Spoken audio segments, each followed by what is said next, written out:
자, 세 번째 썰 한번 가보도록 하겠습니다. 채팅에 나온 이야기를 가지고 썰을 풀어보도록 하겠습니다. 제 방송에 버스 기사로 일하시는 분이 있는데요. 블레스님이라고. 저분이 경기도에 버스를 하는데, 저한테 채팅으로 이런 얘기 했습니다. 한번 읽어보도록 하겠습니다. 서비스업에 이어 제조업에도 망조의 그림자가 보이는 것 같네요. 어제 물어보니까 요새 미신사들 4시쯤 근무가 끝나면 여름은 한창 돌릴 때인데, 인쇄단지 속쪽, 조기 퇴근, 전기버스 제조 쪽도 월화 근무, 수목금 쉬고 월급 70% 맞춰주고 그 다음 무급 휴직, 그 다음 정리해고 순으로 가는 것 같습니다. 라고 적어줬습니다. 이게 여러분 아셔야 되는 게 모든 제조업이 망조가 아니에요. 특정 제조업을 해야 돼요. 자, 왜냐하면 보면 우리나라 사람 시야가 좁은 게 뭐 한두 개 뭔가 안 좋으면 다 안 좋다는 식으로 다 이렇게 싸잡아서 얘기한다면 블레스리님. 그거 별로 안 좋은 거예요. 우리나라 제조업 생각보다 종류가 굉장히 세분화되어 있습니다. 굉장히 세분화되어 있어요. 그래서 한두 개만 가지고 우리나라 이제 제조업 끝났다 이렇게 얘기하면 봐봐, 이 말이 한국말이 웃긴 게 뭐냐, 뭔가 한국 사람들은 한두 개 케이스만 가지고 단정을 지어버려요. 이거 안 좋은 겁니다. 제조업 우리 블레스리님, 제조업에도 망조의 그림자. 누가 보면 끝났다고 얘기한 적이 있습니다. 이 굉장히 근시안적이라는 거 본인이 인지하셔야 돼. 근시안적이라는 마인드를. 나는 우리나라가 그래도 전 세계에서 알아준 제조업 강국인데 그렇게 쉽게 엎어지고 하진 않습니다. 단지 예전보다는 이제 수출 경기가 안 좋아가지고 많이 못 팔 뿐이에요. 예. 서비스업은 여러분 아시다시피 좀 어렵습니다. 서비스업은. 앞으로 서비스업으로 이제 오래 근속하면서 일하기는 점점 힘들 거예요. 정말로. 제가 봤을 때는 백화점도 이제는 앞으로 사람들이 이제 줄 서면서 사는 거 좀 보기 힘들지 않을까 생각합니다. 일본을 보면 알 수 있는 게 일본은 지금 백화점이 망하고 있거든요. 백화점이 망하고 있어요. 왜 망하고 있냐? 사람들이 비싸니까 안 가는 거예요. 안 가요. 우리나라도 지금 보면 물론 백화점 가가지고 물건을 구매하는 사람도 있긴 하지만 이것도 내가 봤을 때는 시간이 지나면 좀 달라지지 않을까 생각합니다. 왜냐하면 점점 가면 갈수록 이 인터넷 온라인 시장이 커지니까 뭐 백화점 구매할 수 있는 명품 같은 거 아니면 웬만한 거는 다 여러분 온라인으로 다 사잖아요. 사실 확실히 서비스업과 사무직은 여자분들 위험한 건 사실입니다. 반면 제가 종사하는 사회복지직은 타직종에 비해 오래 살아남네요. 저는 복지관 근무 중이고 여기는 남녀 비율 8대2 정도 유지 중입니다. 물론 정년직으로 유지가 가능해서 여성분들이 콧대가 장난 아닙니다. 정년보장이나 남녀차별점입니다. 물론 결혼 못하신 여성분들 대다수가 함정. 이거 내가 알고 있어요. 사회복지가 좀 굉장히 이 세계를 알게 되면 별로 오래 일하고 싶지 않은 분야 중에 하나입니다. 왜냐하면 굉장히 여초직녀예요. 여초인데도 입김이 센 곳이야. 왜냐하면 사회복지는 그래도 나름 평생 직장을 일할 수 있습니다. 저거 돈 같은 걸 막 크게 신경 안 쓰면 일할 수 있어요. 근데 남자분들은 보통 사회복지로 갔다가 접는 분들이 굉장히 많아. 여자분들은 잘 안 접어요. 남자분들은 사회복지로 들어갔다가 전공을 아예 다른 거로 바꾼다거나 아니면 딴 일 하시는 분들 진짜 많습니다. 그러니까 남자분들 중에 사회복지로 한 분야에 오래 하신 분들 찾기 힘들 거예요. 10년 이상 하신 분들. 근데 여자분들 굉장히 많아요. 그래서 복지센터장이나 센터장 분들이 대부분 여자분일 겁니다. 팀장이나 과장분들. 그 왜 그런지 아세요? 간단합니다. 돈. 돈 때문에. 돈 때문에. 왜냐하면 그런 거예요. 사회복지가 굉장히 단점 중에 하나가 임금이 박합니다. 임금이. 그리고 사회복지 쪽이 뭐 연장근무라 뭐 특근 같은 것들을 수당을 잘 안 챙겨줘요. 제대로 이렇게 일반 이제 우리가 알고 있는 제조업과 사기업처럼 명문화되어 있지 않습니다. 굉장히 좀 박붕이고요. 일한 만큼 이렇게 잘 안 챙겨주는 분야가 이쪽이에요. 그래서 그냥 뭐 봉사진 사명 가지고 일을 해야 되는데 그런 거 일하기엔 남자 입장에서 월급이 적어서 사실 버티기 힘들죠. 그리고 한 가지 더 말씀드리면 여기가 굉장히 여자 입금이 심한 곳이라서 이 뒷담화도 심하고요. 좀 사내 정치를 굉장히 많이 해야 됩니다. 사내 정치를. 왜냐하면 보통 이제 저런 사회복지관 가려면 인맥이 있어야 돼요. 사회복지는 무조건 인맥반입니다. 이건 찡형님도 아시겠지만. 왜냐하면 사회복지가 개개인만의 어떤 경력과 실력이라는 것을 증명받기 힘들어요. 왜냐? 모든 사회복지사 가지고 있는 자격증이 뻔합니다. 사회복지사 1급, 운전면허증 1종 보통, 아니면 뭐 요양보호사. 네. 뭐 특별한 여기 이거 말고 또 뭐 더 채울 수 있겠지만 거의 이게 다예요. 그래서 저는 이제 복지관 같은 가려면 가고 싶은 사람 엄청 많습니다. 다 가고 싶어요. 특히 여자분들 가고 싶어요. 왜냐? 워라밸이 되거든요. 근무하는 게 좋거든요. 사회복지관 저런 곳이 대부분 시 안에 있어가지고 출퇴근하기 좋아요. 대중교통 출퇴근할 수 있고. 그래서 여기 가려고 줄 서 있는 사람도 많아요. 근데 이게 줄 서 있다고 갈 수 있는 게 아니라 추천을 받아야 되거든요. 추천. 근데 이 추천이 남자 직원들한테 잘 안 해주거든요. 남 직원들 잘 안 해주잖아. 그래서 이런 것 때문에 좀 현타 느껴가지고 사회복지 같은 남자분들이 하다가 중간에 그만두는 경우 많습니다.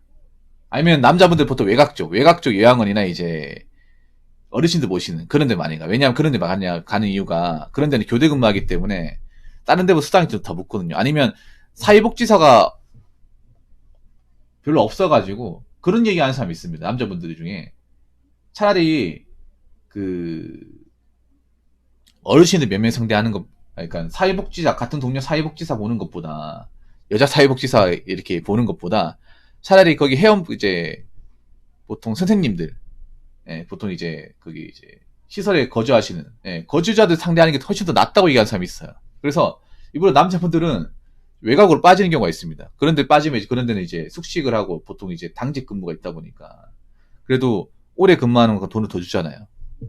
그것 때문에 남자분들 보통 외곽으로 빠지려고 하고 여자분들은 보통 저 복지관 가려고 하고 물론 이게 사람마다 다릅니다.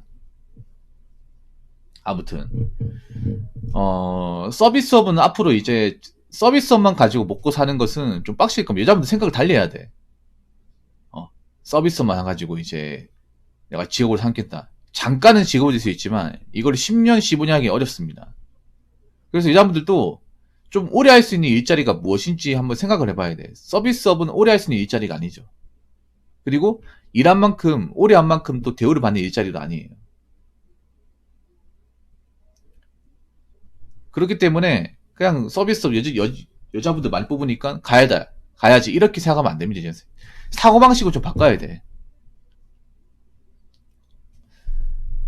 제조업도 망조의 그림자. 사실 제조업이 안 좋아요. 지금 대한민국에. 다 안 좋은데, 자, 난 좀 놀랬던 것 중에 하나, 미싱사라고 하는 거는 이 원단이거든요, 원단? 여러분들 왜 7, 80년대 보면, 그 섬유공장, 방직공장이죠. 실을 떠가지고 이제 옷감 만드는 거. 그런 방직공장들이 많았어요. 우리나라가 7, 80년대 방직공장이 잘 나갔습니다.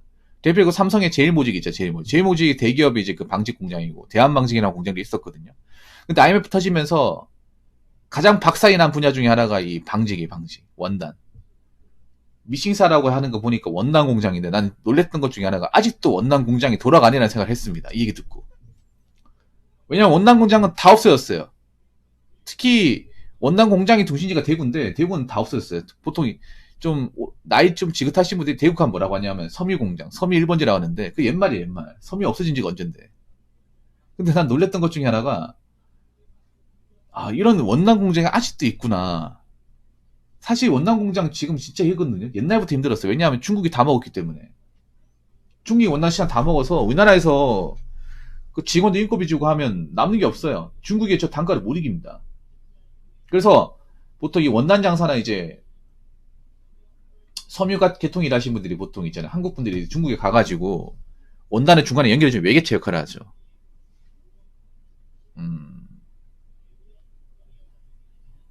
아직 서울 쪽엔 아직 있나 보네요. 이게 아직 살아남아있네. 이게 좀 신기했습니다. 얘기 듣고. 이거 거의 난 없었다 생각을 했거든요. 거의 없다시피 했다. 원래 여기는 옛날부터 안 좋았어, 이거는. 인쇄단지. 인쇄단지. 인쇄 쪽도 사실 비전이 그렇게 썩 좋진 않아요. 왜냐하면 앞으로 이제 이런 광고물이 안 먹히거든요. 인쇄를 가장 많이 쓰는 게 뭡니까? 책이나 출판 쪽, 그러니까 책이나 광고물인데, 여러분 한번 생각해봐. 요즘에 다 온라인 시장화 돼가지고 책도 안 보고요. 책도 이북으로 듣잖아. 어? 종이책이 안 읽는 사람 많죠. 아닌 사람 많을 거 아니에요. 그리고 교재도 안 나와. 왜냐? 학생 수가 적다 보니까 문제집도 별로 안 찍어요, 여러분. 이게 그러니까 원단 이게 인쇄 같은 경우는 종이잖아요, 종이. 이런 종이 인쇄물들이 많이 팔려야 되는데 이런 오더가 점점 적어지고 있다니까. 상식적으로. 아니 잡지도 이제 안 나오잖아요. 만화 잡지도 안 나오고 만화책도 안 나오고 만화책도 이제 웹툰을 보잖아요. 여러분 다 웹툰을 보지 종이책 만화책 본 적 있습니까? 최근에 본 적 없죠. 그게 어디 있는지도 모르죠. 그러면 아니면 여러분들 뭐 요즘에 책 같은 거 읽어본 적 있습니까? 사가지고 읽어본 적 있나요? 별로 없죠. 거기다 요즘에 학생들도 써보니까 뭐 참고서나 문제집도 별로 안 사겠지. 그럼 인쇄물을 맡길 일이 많겠습니까? 적겠습니까? 적어지는 거죠. 거기다가 이제 광고 전단 이런 것도 요즘에 업체 홍보할 때 어떻게 돼요? 요즘 옛날처럼 막 전단지 돌립니까? 뭐 전단지 돌리는 사람도 있지만 이건 옛날 방식이고 요즘 어떻게 합니까? 요즘에 블로그 포스팅을 많이 하죠. 아니 유튜버들이 이제 그 좀 인건비 줘가면서 이제 영상 올린다거나 그런 식으로 많이 가잖아요. 이것도 내가 봤을 땐 앞으로는 뭐 가게 개업했다고 명함 돌리고 그 전단지 돌리고 이런 것도 없을 겁니다. 뭐 전단지 있어도 잘 보지도 않잖아요, 여러분. 사실 이 원단 쪽이나 인쇄 쪽은 옛날부터 많이 나왔어요, 이거는. 안 좋다. 전기버스 제조. 월화수목금은 목금 쉬고 월급 70% 맡아주고. 이것도 봐야 돼요. 뭐 노조가 있으면 정리하고 싶지 않을 겁니다. 근데 이 전기버스 쪽도 제가 뭐 알고 있는 대로 말씀드리면 우리나라가 전기버스 기술이 없는 게 아니에요. 전기버스 잘 만들어요. 잘 만드는데 문제가 뭐냐면 이 중국하고 가격 단가에서 차이가 너무 많이 납니다. 그 블레스님도 아시겠지만 지금 이제 수도권에는 전기버스 많거든요. 네, 전기버스가 많아요. 지방에는 아직 가스버스가 많거든요. 가스 충전 버스가 많은데 이 수도권은 전기버스가 많나 봐요. 근데 전기버스가 뭐예요? 국산 겁니까? 중국 겁니까? 중국 거죠. 중국 메디슨 모터스 거죠. 네, 거진 중국 겁니다. 아니 싸그리 다 중국 거예요. 그러니까 전기버스 수요를 지금 중국 시장이 다 먹었어요. 한국에. 거의 다 먹었습니다. 물론 한국에 전기버스가 없는 건 아니에요. 없는 건 아닌데 중국 버스가 거의 대다수 시장을 먹었습니다. 왜 먹었냐? 중국 이제 전기버스 잘 만들어 뭐 그것도 있습니다. 있는데요. 싸서 그렇습니다. 싸서. 이게 가격이 차이가 많이 나요. 국내 거보다. 그러니까 전기버스 질은 우리나라가 좋습니다. 좋은데 문제는 뭐냐면 가격에서 차이가 나요. 가격이나 속도에서 양에서 차이 납니다. 우리나라 아직 전기버스를 대량으로 만드는 게 빡십니다. 빡시고 제작비가 많이 드니까 당연히 비싸요. 이거 뭐 전기버스뿐만 아니라 전기 자동차도 마찬가지잖아. 그리고 왜 그러면 시내버스 회사에서 왜 중국산 전기버스 쓰냐? 간단합니다. 국내에 있는 전기버스 쓰면 단가가 안 나와요. 시내버스 회사도 이제 여러분들 요금 내가지고 이제 지원비 받고 이제 먹고 살아야 되는데 우리나라 걸로 다 맞추면 진짜 돈이 많이 듭니다. 배 이상 들어요. 네, 굉장히 배 이상 듭니다.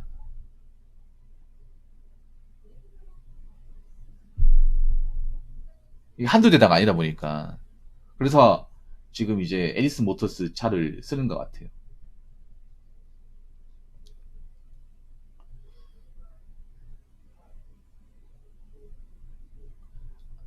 이제 뭐 현대버스 쓰는 것도 있지만 중국버스 쓰는 곳이 많을 거예요. 왜냐하면 저걸 한 번에 다 바꾸기 힘들 겁니다. 네.